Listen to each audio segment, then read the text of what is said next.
नमस्कार दोस्तों, आप सभी का स्वागत है राजकुमार भारती ब्लॉग चैनल में एक बार फिर से। आज बारिश हुई थी,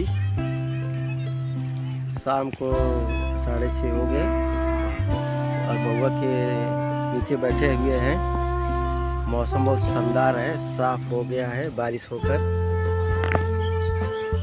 देखिए हमारे गांव का लड़का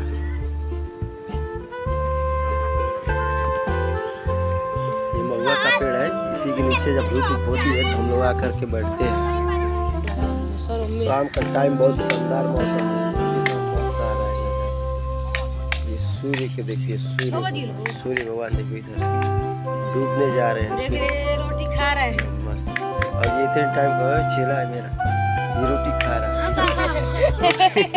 रोटी दिखाओ, रोटी दिखाओ, खाओगे रोटी दिखाओ। रोटी सूखे रोटी खाने में बहुत मजा आता है। सूखे रोटी में नमक तेल लगा के खाने में बहुत मजा आता है।